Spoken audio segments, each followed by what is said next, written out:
बिहार की ये कहानी थोड़ी अलग है।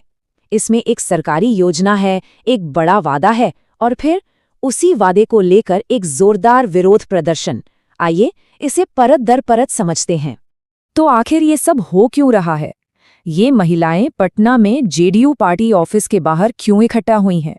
आखिर इनकी नाराजगी किस बात को लेकर है? चलिए समझते हैं इस पूरे मामले को। तो सबसे पहले बात करते हैं उस विरोध प्रदर्शन की जिसने सबका ध्यान खींचा। पटना में कुछ महिलाएं अपनी आवाज बुलंद करने के लिए जमा हुईं।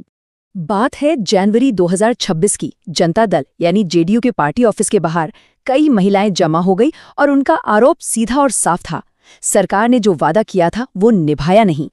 तो भाई ये वादा था क्या? ऐसा कौन सा वादा था जिसके टूटने पर इतना हंगामा खड़ा हो गया? देखिए, इस पूरे मामले की जड़ में है एक सरकारी योजना जिसका नाम है मुख्यमंत्री महिला रोजगार योजना। जैसा कि नाम से ही जाहिर है, ये बिहार सरकार की एक स्कीम थी जिसका मकसद था महिलाओं को फाइनेंशियली सपोर्ट करना।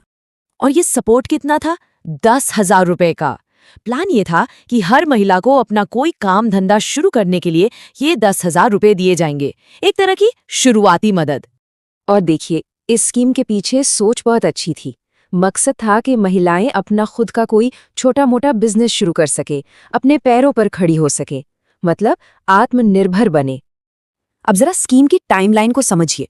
2025 चुनावों से ठीक पहले इस योजना का ऐलान हुआ और इसे लागू भी कर दिया गया। घोषणा के बाद हुआ भी है कि कई महिलाओं के अकाउंट में पैसे आए भी। लेकिन जनवरी 2026 आते आते तस्वीर बदल गई। बहुत सी महिलाएं ऐसी थीं जिन्हें ये पैसा मिला ही नहीं और बस यहीं से शुरू हुआ विरोध का सिलसिला। तो सवाल उठता है कि गड़बड़ी हुई कहाँ? आखिर ये वादा और हकीकत के बीच में इतना बड़ा गैप कैसे आ गया? विरोध करने वालों में जीविका से जुड़ी महिलाएं भी थीं।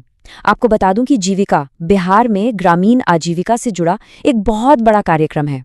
इन महिलाओं का कहना था कि भाई हमने तो महीनों पहले सारे कागजात जमा कर दिए थे, सारी फॉर्मेलिटी पूरी कर दी थी, लेकिन खाते में 1 रुपया तक नहीं आया। उनके आरोप एकदम सीधे थे। पहला, जो 10,000 रुपए देने का वादा था वो मिला ही नहीं। दूसरा, उन्हें शक है कि अधिकारियों की लापरवाही या शायद भ्रष्टाचार की वजह से उनका पैसा कहीं अटक गया है। और तो और कुछ महिलाओं का तो ये भी इल्जाम है कि मदद तो दूर, उल्टे उन पर ही केस किए जा रहे हैं। अच्छा, अब सिक्के का दूसरा पहलू भी देख लेते हैं।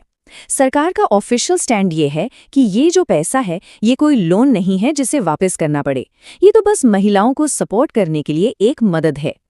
तो ठीक है, ये सारी बातें तो हो गईं, लेकिन अब सवाल ये है कि ये जो महिलाएं प्रदर्शन कर रही हैं वो चाहती क्या हैं, उनकी मांगे क्या हैं?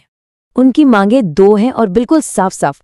पहली मांग, हमारे जो बकाया 10,000 रुपए हैं वो हमें फौरन दिए जाएं। और दूसरी, अगर इस पूरे प्रोसेस में कोई अधिकारी गड़बड़ी कर रहा है, कोई करप्शन हुआ है, तो उस पर सख्त से सख्त एक्शन लिया जाए। अब देखिए, ये मामला सिर्फ कुछ महिलाओं या 10,000 रुपए का नहीं है। ये एक छोटी सी घटना हमें एक बहुत बड़ी तस्वीर दिखाती है।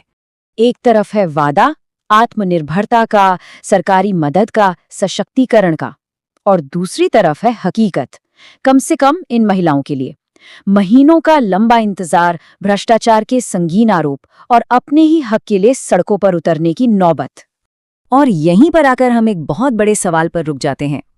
योजनाएं तो बहुत अच्छी बनती हैं, कागजों पर सब शानदार लगता है, लेकिन क्या वो हमेशा उन लोगों तक पहुंच पाती हैं जिन्हें उनकी सबसे ज्यादा जरूरत है?